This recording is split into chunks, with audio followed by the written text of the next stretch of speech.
Let's go beyond the connection. Welcome to the podcast. Today, I'm Steve McDonald, your host. We've got a super interesting conversation set up with Bjørn Jensen.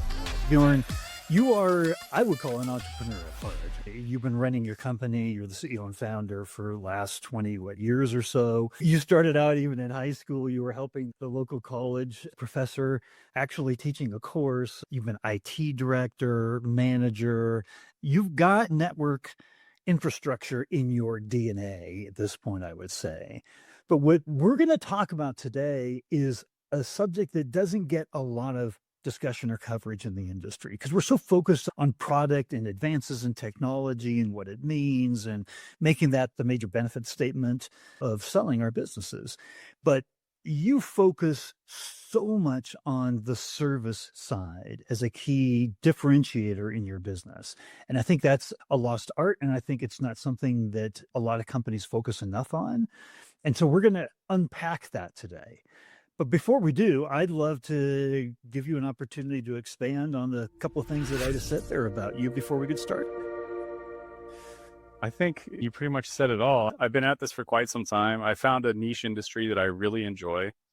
And I think that I've always been one to be really big on support and the customer experience. And I think that the industry that I fell into is big on that as well. The people that do really well in our industry take service to another level and they try to elevate the experience for the homeowner. And that's what our industry is about, is elevating that experience. And so it fits perfectly for how I've always been. And explain a little bit about your business and the industry that you're in, if you wouldn't mind. Yeah, so we do commercial work as well. We get dragged into it. It's not fun. It's good money, but it's not really the fun part of what we do. I'm in an industry where I'm really there to get really cool stuff for good pricing for my personal home. But what we do is we design and we configure and we support networks for residential automation systems. So our clients, our partners are the AV integrators that go into the house and they do the lighting control, they program the Crestron system, they hang the TVs, they run the cabling, they do all that really cool stuff that everybody would really love in their home. But all of that stuff really requires a good network backbone. And without the network, none of that's going to work. Imagine going to your keypad and ramping up the volume for the music and the control doesn't get there because the traffic is congested. And so you're pushing the button to ramp up the volume and all of a sudden it catches up and your speakers blow. That's obviously not a good thing. Or just these days, everybody working from home, they're walking around, they're on the phone, they're on Wi-Fi calling because they might have bad cell service. They need to be able to get all around their house. It could be a 60,000 square foot house, which seems crazy, but this is the kind of stuff that we see. And they want to be able to walk from one side to the other and even outdoors without dropping a call. And so that's really important to people. And this is what we do. We design these networks specifically for residential, which turns out it's actually a lot harder than commercial. Commercial, you only have 4 device types. You have printers, you have computers, those mobile devices, things like that. Where in a home, you could have 100 different device types. And so we have to try to make sure that all of these devices work properly on the network, traffic's managed properly, network segmentation for security.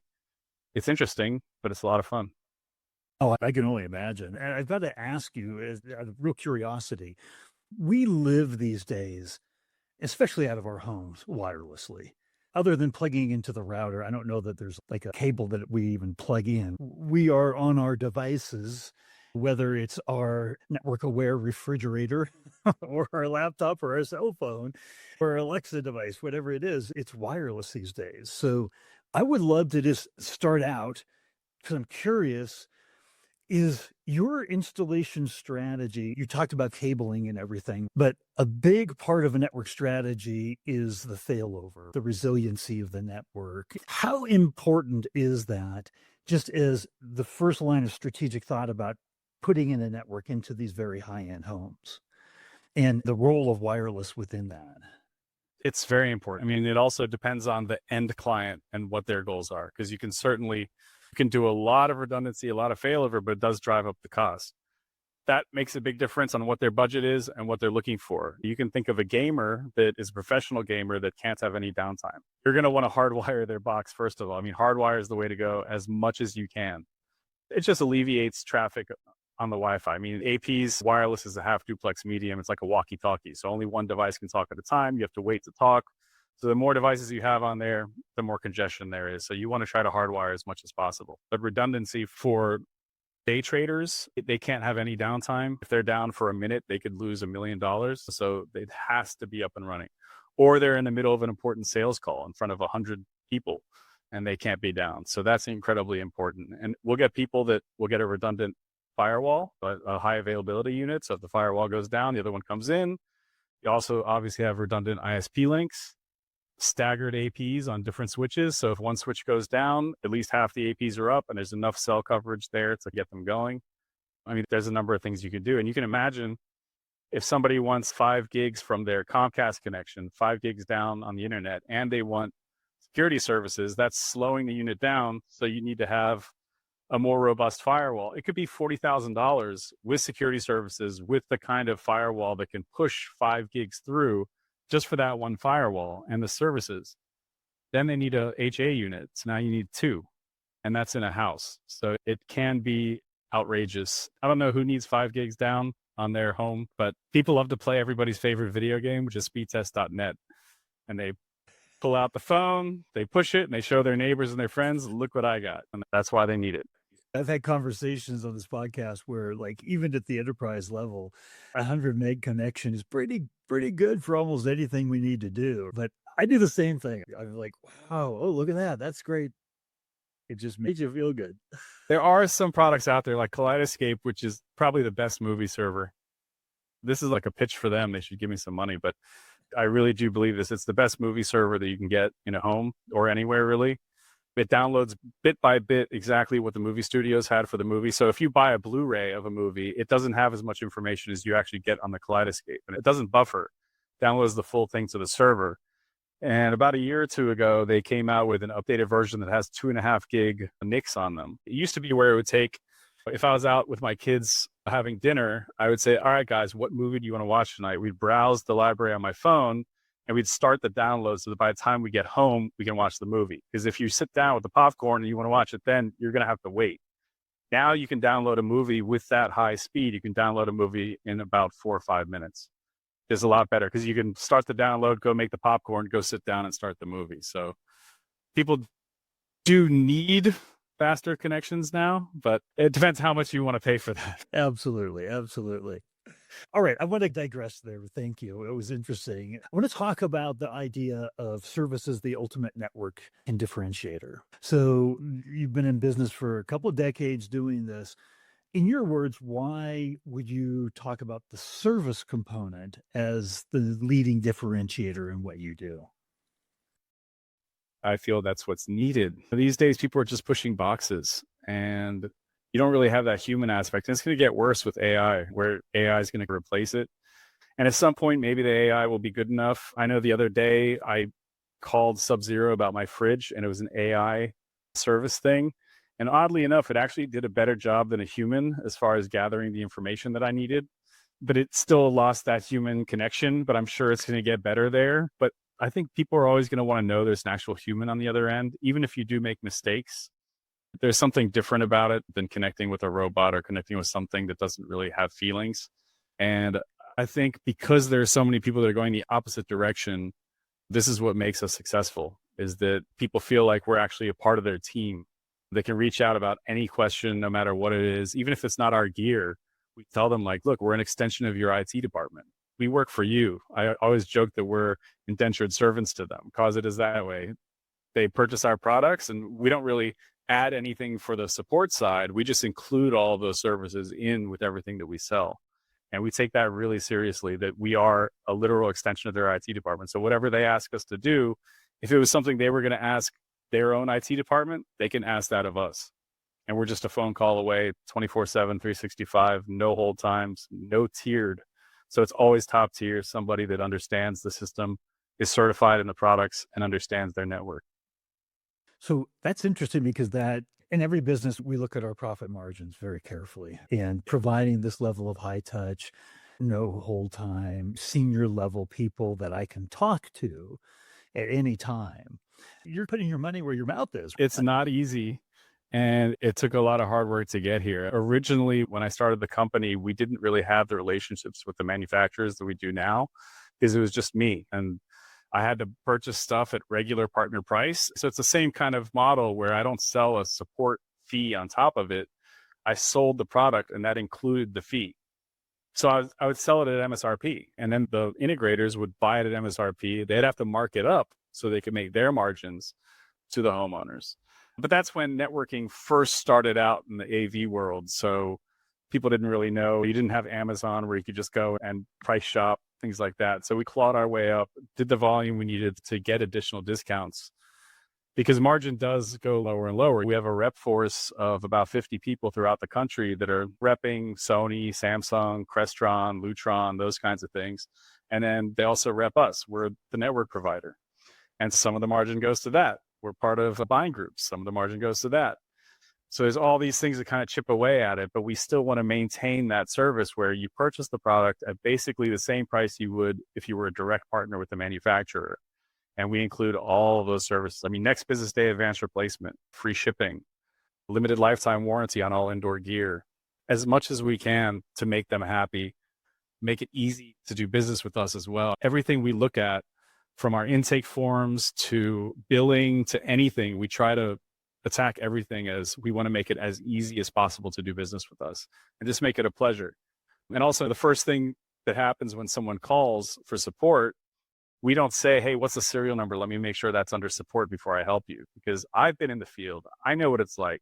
You got a level 1 tech on a Sunday called out to a job site. He's got a customer breathing down his neck. And I know what it's like where you get there, you got them saying, when's it going to be fixed? You have to call into support. You sit on hold for an hour before somebody comes on the line and says, what's the serial number? Let me check to see if it's under support. You give them the serial number. They say, sorry, I can't help you. You have to renew your support.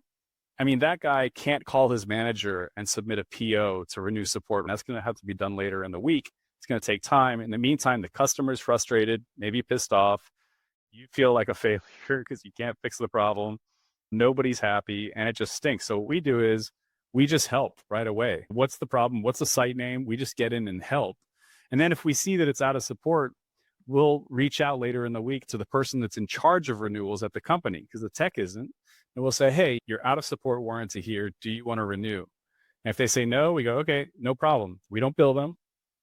Move on. If it happens again, we reach out again, say, hey, this is the second time we helped you. Do you want to renew? And sometimes it's not them. Maybe they want to, but the homeowner doesn't want to renew. So then they come back and say, no, we don't want to renew. Okay, no problem. No one really abuses it past that. People generally will renew at that point. And if they don't, someone's going to do that eventually, but I don't think it's going to ruin it for everyone else. Unless everyone starts to do it, then we're going to have to change the way we do things.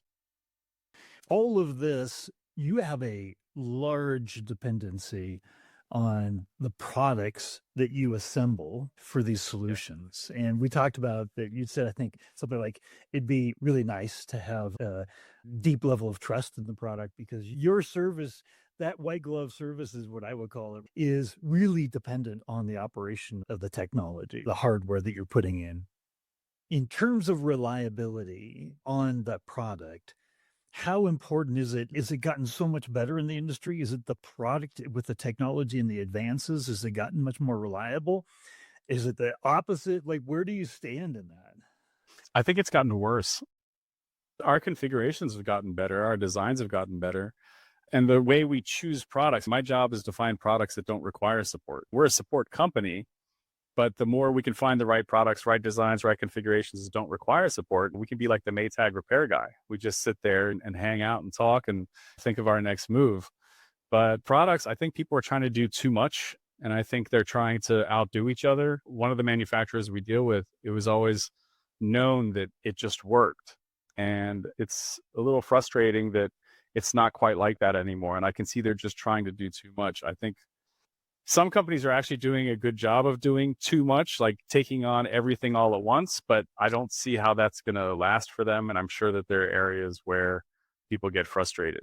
I think people need to start dialing it back a little and just focus on the core things. What are you trying to do? We're trying to push traffic through the network, and we want it to be reliable. And that's why we try to choose products that are reliable, that maybe don't even need a lot of setup, maybe not a lot of configuration. They just work. Eventually that's going to put us out of business because of what we do. But I think there's always going to be somebody who wants that human connection and want someone to take care of things for them. And I think one of the products I really like, obviously, is Bigleaf, because it does just work and it is so easy to set up and it creates that reliability that we really need. We use Fortinet firewalls and they have a great SD-WAN solution. It's excellent. And we can have multiple ISPs on there. And if one ISP fails, it'll fail over to the next one almost immediately. If you're watching a YouTube video, you're not even going to notice that something just happened. But if you're on something that's dependent on the source IP and the remote IP, like a VPN connection, that changes over, you just drop that connection. That IPsec connection is now dropped. And so you're screwed. And so this is where, even though we could have the best SD-WAN solution, if you don't have something that's keeping that IP solid, it's going to cause problems. And that could be for anything from VoIP calls, VPN, gaming. There's a number of things that rely on that. And so I really think Bigleaf is a great addition to our toolbox. It sounds like it fits into, you talked in our previous conversation about simplicity that customers can actually feel. Ultimately, the service you're providing, you could put it under the umbrella of the customer's experience. And the simplicity not only helps you deliver service, but it has a CX component to the experience that the customer is feeling too. They might not know it though. That's the problem with stuff like this that works so well, is that it's invisible and they don't know it because everything's just running fine. If things weren't working, then they would know when it does. But if it's just working from the get-go, they're not going to know. But that's another thing, is that Bigleaf has the ability to do reports. So you can show them, hey, look, this connection was down this amount of time, or you were optimized this amount of time. And so that's something that you can at least show them, look, this is what you're paying for. Because otherwise they're going to have no idea. They're just going to think, I don't need that. And then they're going to stop the service. And then all of a sudden they're going to go, oh, okay, maybe let me bring that thing back. That was working out for me. Some of those things, though, that they don't really know, they don't really feel. When I get in my car, I want to press the button these days, not turn the key. I want to press the button and just have it start so I can go. Yeah, I miss the key. I like the key. I still have one that has a key. But I get what you mean, but I like the example that you gave with Bigleaf, is that you can take the invisible things that they don't feel and they could just take for granted that's happening behind the scenes. And you have the way to actually say, hey, there's a lot that is happening here that we're helping and we're doing for you to make sure that you just don't have to worry about it. How important is making that invisible visible to them? I don't know how important it is to them, but it's important for anyone in business, whether it's us or our integrator partners, so that they understand that there is a value. Because if it is invisible and they don't even know it's going on, there's not a lot of ways to let them know. And I think that's a crucial way to do it. There's also other things that the integrators can see. So the homeowner might not see it, but the integrator would want to sell it because it allows us to get remote access even when we don't. We wouldn't normally have a public IP. Let's say you're on a cellular connection or a Starlink connection that's not the business account that now allows public IPs, because for a while they just did CGNAT. So you couldn't access remotely. So you couldn't hit your firewall. You couldn't VPN in. You couldn't do port forwarding, which you shouldn't do anyway. There's a lot of things you couldn't do. But now with Bigleaf, you can actually hit that public IP and get in no matter what connection's there, which is really cool. And then it also helps solve the age-old problem where we get a service ticket where it says, customer says, Wi-Fi's down. Now, is the Wi-Fi down? These days, I know my kids will say, Wi-Fi is not working.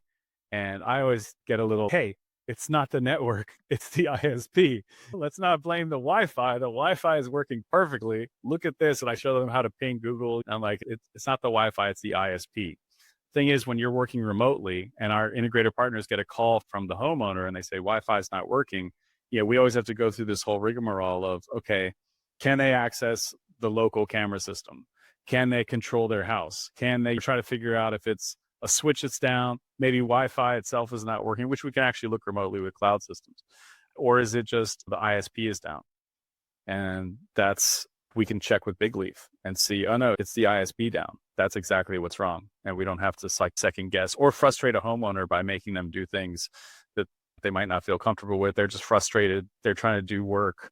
And now we're telling them to check all of these things. Well, so my takeaway from that is, when you're providing this white glove service, that I keep calling it that, I don't know if you call it that, but you've got to be continually as efficient as possible. The more time that you spend on the phone or troubleshooting, trying to get the customer back up and running, is time you don't have with somebody else, and you have very senior people doing this. So you do want to control the amount of time that you have to spend with a customer, handle them perfectly. But it sounds like Bigleaf is the opportunity to come in and be able to troubleshoot much more efficiently and belay the fears and the frustrations of the customer more quickly. Like that example that you gave earlier, it's like you don't want to call in and say, hey, you're out of service. We're not under contract anymore. Sorry. And then all of a sudden it just delays everything. That makes the overall experience for everyone on both sides of the fence much more difficult. So the business case for simplicity in like the example you gave with Bigleaf, I'm just going to ask you to put it on a scale of 1 to 10. Like, how important is that simplicity for troubleshooting? If I took it away from you, like, how does that make you feel? Is it 1, it doesn't make any difference, take it away, I could care less? 10, no, it's like integral to our service delivery and operations. I would say even because Bigleaf's mainly for multiple ISP connections, but even if somebody just had one connection, I would want everyone to have it if they could afford it. It just makes it that much easier for all those reasons I mentioned. Even if it's just one modem and it's, let's say, Comcast or AT&T, and they did a firmware update and now it's out of bridge mode, so our router's behind NAT. Now we can still reach it just for that reason alone. These are things that are a pain in the ass every single day that we deal with, and this would just make life that much easier. So yeah, 10 out of 10, whether they have one connection or 4 connections. That's good. That's really interesting because the software part of the SD-WAN that they offer, giving that kind of visibility, sounds pretty unique in the industry. Would you put that as something incredibly unique, or is this something that, no, most SD-WANs have that kind of visibility these days? I know that there's some competitors, but I know that there's things that Bigleaf does differently, especially when it comes to the IP space. And so when you get that static IP, I think that is very unique. And I think that's really what sets Bigleaf apart from, I'm not going to mention the names of the other competitors out there that are trying to do the same thing. And that is really important to us, which is why we chose that solution. Yeah, makes perfect sense. Makes perfect sense. We talked about turning service into revenue. As the CEO, founder of your business, you have to be laser focused on, if it doesn't help me increase the bottom line growth in my business. And this is the kind of thing that most CEOs, like in traditional businesses, service can be handled by like a contact center. And most CEOs look at it as a cost center to contain. And it's hard. I talk all the time to contact center operators, and they feel like a support department. They feel like they don't have a seat at the table. They feel like they don't have a direct connection to revenue of the business. But you talked about turning service into revenue, and you see a direct connection there. If you could put those dots together for us. Though we do, and we are more and more as we scale, concentrating on KPIs and metrics and things like that, I don't want to get too into the weeds on that and forget about the main goal. I feel like if you concentrate on that, you're going to start concentrating on the wrong things, and it's going to affect the main core of the business, where what we're trying to do is make people's lives easier, make it easier for them to work themselves, elevate their own departments by augmenting with us, and just trying to do whatever we can to make that better. I get pushback all the time on the free shipping that we give because it's a lot of money. It's a huge chunk. And I hear everyone else charges shipping. Everyone else charges credit card fees. Everyone else does these things. And I'm like, yeah, but we're not everybody else. And that's what sets us apart. And that's what brings in more business. And we have to turn down the floodgates with business. We have to be very selective of who we bring on as partners, because we don't want to get too many at once, just because we're a support company that has no hold time. So if we go to a trade show and have a booth there, all of a sudden we get a whole bunch of new business. We can't keep that metric of no hold time. It's impossible to scale that fast. And if we need more revenue, we just turn the hose on a little bit more and maybe do a little bit of marketing or something like that. But we do try to just grow organically. And we have been growing ever since the inception, and we'll continue to grow. I think you just brilliantly answered that question. It is so important to you that you are putting a throttle on your growth in order to be able to maintain that kind of service, because ultimately that is the biggest lever to pull to increase revenue in the business. It's just to do what's right for the customers. But there's also ways to augment that with. AI is a huge opportunity. There's a lot of AI tools that we use to augment our team, make our team better. And I think it doesn't matter what business you're in, you can do that today so that you can do more with the same team. And because we have such a strong team, now we're even stronger. They're augmenting themselves and it's like a superpower. There's so many different things you can do. You can create a GPT that can scrape all of your service tickets, even all of your phone calls and everything, put it in one database so that, the technician who normally you'd go in a Slack channel and say, hey guys, have you seen this issue before? And then you get everyone chiming in. But now you have something that goes, yes, on this date and this date, you saw the same issue. And basically it'll spit out even the commands that were put into the switch, let's say, to fix the problem, which is really cool. It just saves time, makes us more efficient, makes our team stronger. I would love to ask you, because we've covered so much territory here today, if there was one thing that you wanted the IT leaders that are tuning into this conversation, if you said there's one thing I want you to take away, what would that one thing be? That's a tough one. I would definitely say you want to listen to your partners. What do they need? How can you make their lives better? What would make them more efficient?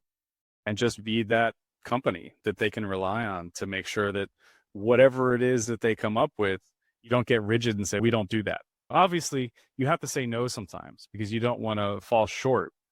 But if there's some little things that you can do to make changes to make it easier for them to do business, just try to make it as easy for them as possible. It's almost like the Amazon model, right? That's why Amazon's looked at how do we make it as easy as possible for people to purchase from us? And they've done it in an amazing way.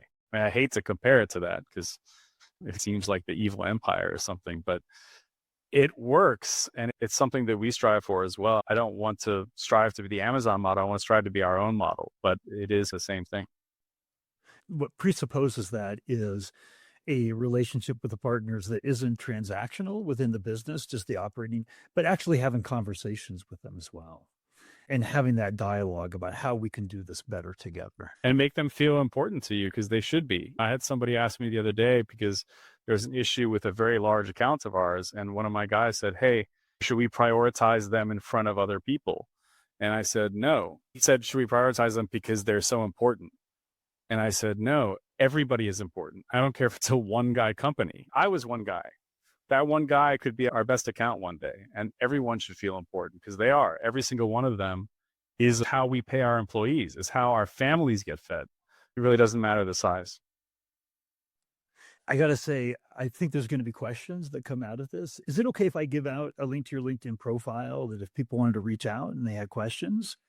Yeah, although I get so many LinkedIn messages, I'll probably miss it. If you want, you can give out my email address. I get a lot of emails as well, but I can comb through those better than LinkedIn. LinkedIn, it'll almost definitely get missed. We'll go with the email. And I just wanted to say, Bjørn, thank you, because the whole mission of this podcast is just to bring different ideas, different perspectives, different insights from different forms of the industry and technology and all of our different point of views. And if we can share it with each other, we're all going to get better. And that's the rising tide that lifts all boats. And I think you did an amazing job of raising that tide today. And I just wanted to say thank you for coming on. Thank you. No, I love the idea of that. Yeah, we always try to help out in our industry. We try to do the same thing. We try not to hold any secrets, hold anything back. Like nothing we're doing is crazy. We're just an open book. And I think it helps everyone, hopefully helps everyone be better.